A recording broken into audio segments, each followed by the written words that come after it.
राष्ट्रीय सेवक संघ के सारे बंधुवर्ग डबरा के इस वर्षा योग में इकट्ठे हुए हैं।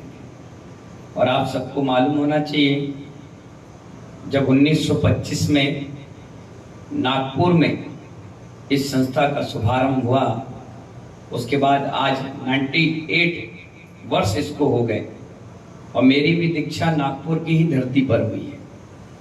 ये एक संयोग है और इस संस्था ने बहुत बड़ा कदम इस वर्ष उठाया है, जो इस संस्था भगवान महावीर के 2550 निर्माण महोत्सव को पूरे वर्ष भर मनाएगी। ये बहुत बड़ी बात है कि आप भगवान महावीर के सिद्धांतों को राष्ट्रीय सेवक संघ के द्वारा जन जन तक पहुंचाने का प्रयास कर रहे हैं। मैं यहाँ 1000-2000 लोगों को बुलवा करके संबोधन देता हूँ, आप अपने लोगों को जोड़ करके इस संदेश को जग जग तक पहुंचा रहे हैं। बहुत अच्छी बात है। महानुभाव भगवान महावीर हमारे और आपके नहीं, वो सबके थे। उनके उपदेश, उनका आचरण, उनका हर एक वक्तव्य प्राणी मात्र के लिए था। हर व्यक्ति को वो एक नजर से देखते थे। कोई छोटा नहीं, कोई बड़ा नहीं, कोई लंबा नहीं, कोई पतला नहीं, कोई किसी वर्ग का भी हो, उनका हमेशा का एक ही उपदेश रहा, परस्पर गोह जीवाना। बहुत सुंदर उपदेश। उनके 5 सिद्धांत, अहिंसा, चौर्य आदि, ये सभी लोगों को अपनाना चाहिए। और मालूम होना चाहिए आपको कि हमारे यहाँ प्रधानमंत्री जी माननीय नरेंद्र मोदी जी भी इन सिद्धांतों को बहुत अच्छी तरीके से मानते हैं, फॉलो भी करते हैं। हमारे संघ संचालक आपके मोहन भागवत जी, जिनके साथ मेरठ में बहुत बड़ा कार्यक्रम हम लोग कर चुके हैं, उनके भी विचारधारा भगवान महावीर की विचारधाराओं से मिलती है। अहिंसा परमो धर्म को मानते हैं। और इस वर्ष भगवान महावीर के 2550 वर्ष पूरे हो रहे हैं। पूरे वर्ल्ड में उनका ये निर्माण महोत्सव बहुत आनंद और उत्साह के साथ मनाया जा रहा है। हमारे जैसे निर्गंथ साधु जहाँ जहाँ है, हमारी जैन समाज जहाँ जहाँ है, वो सभी लोग दीपावली से 1 वर्ष तक इस कार्यक्रम को आरंभ करेंगे। हर वर्ष, हर दिन, हर महीने जब भी भगवान महावीर स्वामी से जुड़ा हुआ कार्यक्रम रहेगा, ये 2550 वर्ष चलता रहेगा। ये बहुत अच्छी बात है। महानुभाव भगवान महावीर हमारे जैन दर्शन के 24वें तीर्थंकर हैं। कई लोगों की मानता यह है कि बस 24 ही होते हैं। नहीं, हर काल में 24 होते हैं और होते हैं, होते रहेंगे और होते भी आगे रहेंगे। आपके सामने जो दिगंबर साधु हैं, ऐसे ही भगवान महावीर भी थे। वो भी हमारे ही तरह थे, हम भी उनकी तरह हैं। उनके बताए हुए मार्ग पर चल रहे हैं। कई लोग आज यहाँ ऐसे भी होंगे जिन्होंने मुझे पहली बार देखा होगा। हो सकता है कुछ लोग ऐसे भी होंगे जिन्होंने पहली बार ही दिगंबर साधु को देखा होगा। आप सबको मालूम होना चाहिए, दिगंबर जैन साधु एक टाइम भोजन करता है, एक टाइम आहार करता है, और उसी में पानी, उसी में अनाज, उसी में दूध, उसी में सारी चीज लेता है। उसका आजीवन दवाइयों का त्याग रहता है। वो किसी प्रकार की दवाइयों का इस्तेमाल नहीं करता। यहाँ तक कि आप सुबह सुबह नहा धो करके आए होगे, दोपहर के हाथ पैर धो लेते होगे, शाम की दुकान से आने के बाद नहा लेते हो, क्रीम, पाउडर, तेल, मालिश, दुनिया भर की चीजें कर लेते हो। दिगंबर संत यानी मैं, मुझे 23 साल हो गए दीक्षा लिए, मैंने आज तक स्नान नहीं किया। आपके सामने नेचुरल जीवन जी रहा हूं, निष्प्रहिता के साथ। ऐसे ही भगवान महावीर थे। महानुभाव, रात्रि में हम लोग का मौन हो जाता, जब तक सुबह के सूरज की पहली किरण ना निकले, तब तक हमारा मौन रहता है। यहाँ तक कि ये जो बाल दिखते हैं ना आपको, ये 4 महीने में बड़े हो जाते हैं और 4 महीने में, 3.5 महीने में अपने हाथों से खींच करके इनको उखाड़ करके अलग कर दिया जाता है। उस दिन हमारा 48 घंटे का उपवास रहता है। और तो और जब आहार के लिए भी जाते हैं तो किसी से मांगते नहीं, किसी से बोलते नहीं, किसी से इशारा नहीं करते, महानुभाव चौके में जाते हैं, शुद्ध वस्तु तुरंत बनाई जाती है सुबह सुबह, और वो शुद्ध वस्तु देखकर शोध कर हमारे हाथों में दी जाती है, और एक स्थान में खड़े होकर मौन रह करके शांति से जैसा भी मिल जाए, चाहे बिना नमक का मिले, बिना घी के मिले, जैसा रूखा सूखा जैसा श्रावक बना कर देता है, वो भोजन करके आ जाते हैं। फिर अगले दिन सुबह 10 और 11 बजे के बीच में ही आहार करते हैं। बीच में ऐसा नहीं कि गर्मी ज्यादा है पानी पी ले, ठंड ज्यादा है तो काढ़ा पी ले, ये कोई काम नहीं होता। यहाँ तक कि हमारे यहाँ मंजन करने का भी त्याग है। एक ही टाइम भोजन है, उसी समय जो करना है सो कर लीजिए। नहाने का आजीवन त्याग है। जीवन में कभी भी किसी वाहन का इस्तेमाल नहीं करते, पद यात्रा ही करते हैं, और जन जन को भगवान महावीर के उपदेश से जोड़ते हैं। हित मित्र प्रिय जीव और जीने दो के उपदेश से चलते हैं, और यही संस्कृति महानुभाव भारत की संस्कृति है। आज देखिए, आपके प्राइम मिनिस्टर साहब जब फेसबुक के ऑफिस में भी गए तो उन्होंने एक ही शब्द लिखा, अहिंसा परमो धर्म, सत्यम शिवम सुंदरम, बस। और आप देखिए उसके बाद उनकी गाड़ी ऐसी चली, पूरे विश्व में 76% लोग सबसे ज्यादा पसंद करते हैं तो माननीय नरेंद्र मोदी जी को पसंद करते हैं, उनको फॉलो करते हैं। उन्होंने बहुत सारी चीजें अपनाई, शाकाहार, निष्प्रहिता, और महानुभाव जैसे हम यत्र तत्र विचरण करके धर्म का उपदेश दे रहे हैं, वैसे वो सबको समावित करके आगे बढ़ते चले जा रहे हैं।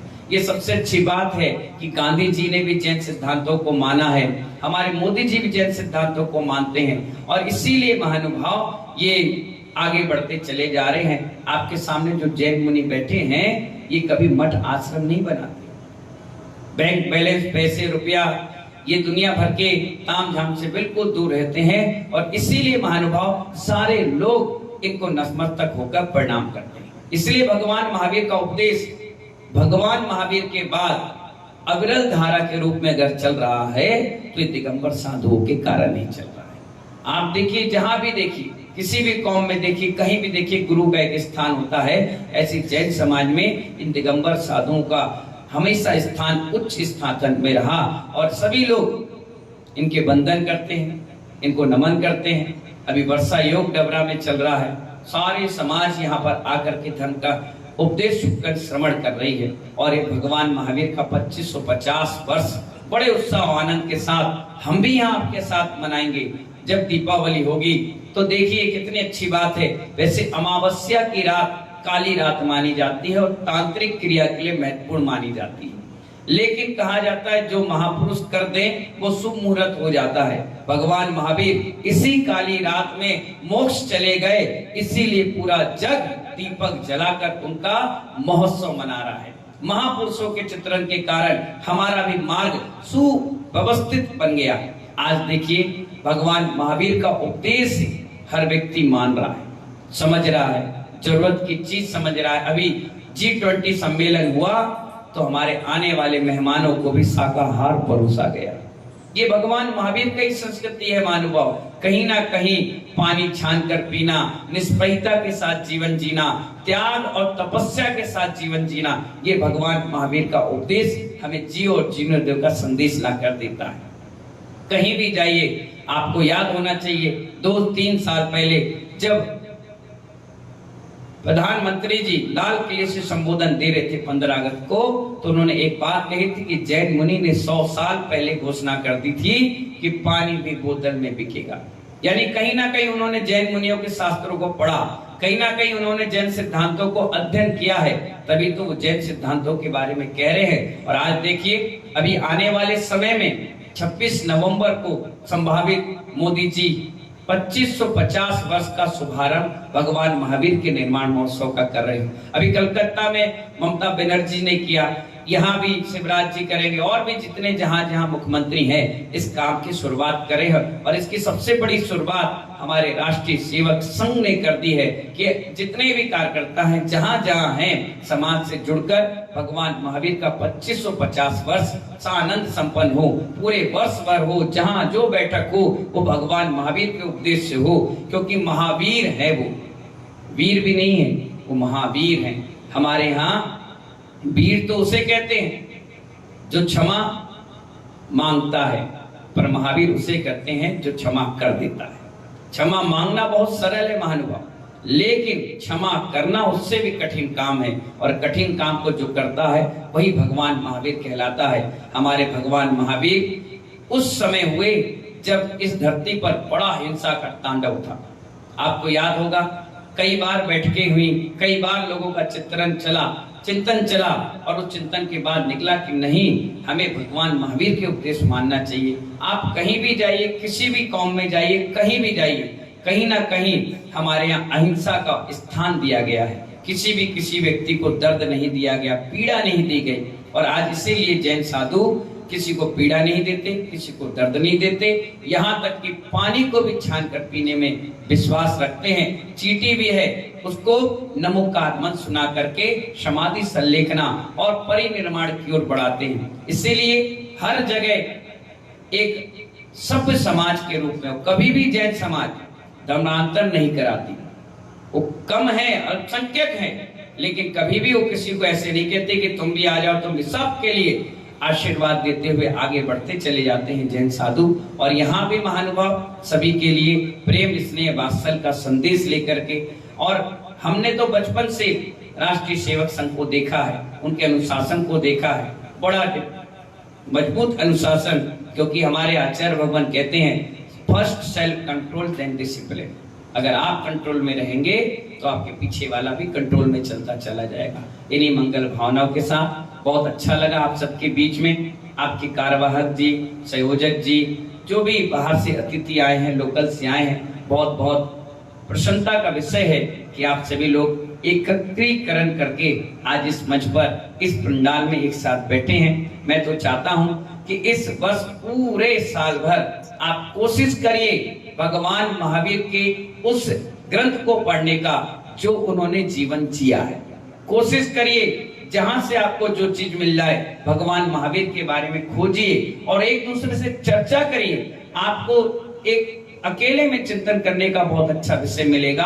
क्या भगवान महावीर जो रास्ता बता कर गए हैं उस पर पूरे विश्व को चलना चाहिए। और मुझे यकीन है 99% व्यक्ति ये कहेगा नहीं, यही सच्चा मार्ग है जो उन्होंने निर्विकल्प अवस्था में बताया है। सबसे बड़ा सोच है कि उन्होंने ध्यान के विषय में बताया, मेडिटेशन के बारे में बताया। और ये तो आपको भी मानना चाहिए कि बिना मेडिटेशन के कोई भगवान बन ही नहीं सकता। अगर आप भी यहाँ पर आए हैं तो आपका भी माइंड वॉश किया गया है। हाँ, आपको आना है, आपको बैठना है, आपको सुनना है, आपको इस बातों को आगे बढ़ाना है। माइंड वॉश, और माइंड वॉश जिसका हो गया, समझो वही मेडिटेशन की उस गहराई में ध्यान में उतर पाता है। जिसने ध्यान किया है वही भगवान बन पाता है। और भगवान महावीर ने ध्यान को सर्वोपरि रखा और आज वो भगवान महावीर बनकर जगत में पूज्य के स्थान को प्राप्त कर चुके हैं। उनके जाने के बाद भी महानुभाव कितने वर्ष बीत गए, लोग उनको भुलाए नहीं भूलते। क्यों? क्योंकि उन्होंने जीवन जिया है, जीवन जीने की शैली सिखाई है। और आज उसी शैली को हमारी जैन समाज और आपके साथ मिलकर के आगे बढ़ा रही है। समय मिला तो हम सभी लोग फिर मिलेंगे। जब तक के लिए बोलिए महावीर भगवान की। एक लास्ट बात, 8